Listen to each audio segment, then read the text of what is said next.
महाराष्ट्र राज्य ITI निदेशक संघटनेच्या वतीनं अंबरनाथमधील महात्मा गांधी विद्यालयाच्या सभागृहात कोकण विभागीय मेळाव्याचं आयोजन करण्यात आलं होतं।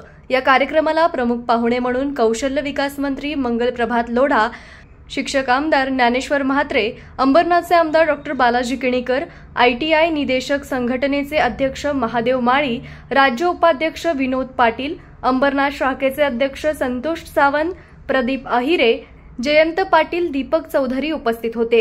या सोहळ्याच्या माध्यमातून आमदार ज्ञानेश्वर म्हात्रे यांच्या निधीतून कोकण विभागातील औद्योगिक प्रशिक्षण संस्थांना ई-लर्निंग साहित्याचं वाटप करण्यात आलंय।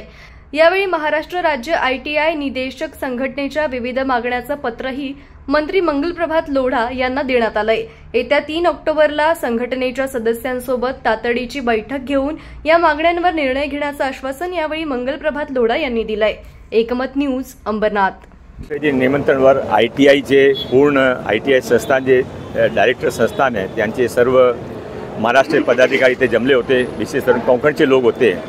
त्याने भेटायला त्यांची समस्या ऐकला, मी ते आलो आणि त्याने धन्यवाद पण द्यायचा होता। त्याने माझ्या 2 वर्ष माझ्याबरोबर पूर्ण सहकार केला। त्यांच्या समस्यासाठी आम्ही 3 तारखेला एक मीटिंग ठेवली आहे सर्व अधिकाऱ्याची आणि ते मीटिंग जोपर्यंत सर्व विषय संपेल तोपर्यंत मीटिंगमध्ये बसू आणि सर्व विषय संपवून घेऊ। आचारसंहिता 10 नंतर लागणार आहे। आम्ही 3 तारखेला बसू आणि मनामध्ये एक वेळा आला तर पण कोणी काय मार्ग काढू शकता नाही करू शकता। आज ITI निदेशक संघटनेचा मेळावा, कोकण विभागीय मेळावा या ठिकाणी अंबरनाथमध्ये आयोजित केला आहे। कोकण विभागाचे शिक्षक आमदार म्हणून त्यांचं मी या ठिकाणी स्वागत केलं आहे आणि या विभागाचे मंत्री आदरणीय लोढा साहेब यांना मी विनंती केली होती की हे जे निदेशक आहेत यांच्यासाठी आपण चांगलं कार्य केलेलं आहे आणि त्यांच्या काही समस्या आहेत त्या समजून घेण्यासाठी आपण इथं यावं, याकरता ते आज या ठिकाणी आले होते। कोकणातून जवळजवळ 500 ते 700 निदेशक या ठिकाणी आले। त्यांच्या ज्या ज्या समस्या आहेत त्या सोडवल्या आहेत आणि त्या काही समस्या उरलेल्या असतील त्या सोडवण्याकरता त्यांनी आम्हाला 3 तारखेला दुपारी 2 वाजता मीटिंगसुद्धा दिली। म्हणजे फास्ट कारवाई, या राज्यात फटकन कारवाई करणारे एक मंत्री म्हणून त्यांचं एक नाव आहे।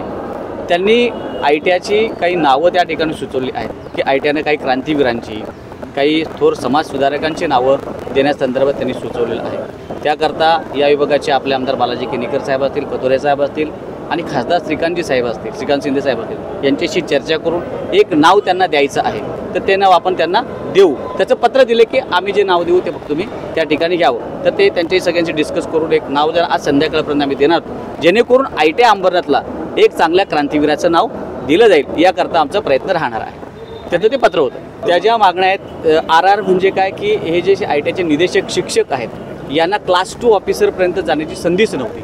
मी स्वतः आमदार झाल्यापासून त्याचा पाठपुरावा करून त्याचं पत्र करून GR सुद्धा निघालेलं आहे, परंतु त्याच्यावर कारवाई झालेली नाही। ती कार्यवाही व्हावी आणि त्यांच्या अनेक काही समस्या आहेत त्याही समस्या तात्काळ सुटाव्यात, याकरता आज मंत्री महोदयांना या ठिकाणी उपस्थित राहण्याची विनंती की त्यांच्या ते लक्षात आलेलं आहे आणि ज्या समस्या आचारसंहितेच्या अगोदर सुटणार आहेत त्या सोडून या सर्व निदेशकांना न्याय देण्याचं काम केलं जाईल।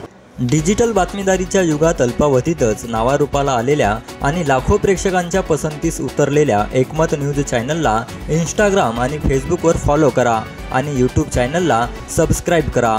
एकमत न्यूजशी संपर्क साधण्यासाठी 6384040404 या क्रमांकावर कॉल करा। ताज्या घडामोडींसाठी पाहत रहा एकमत न्यूज।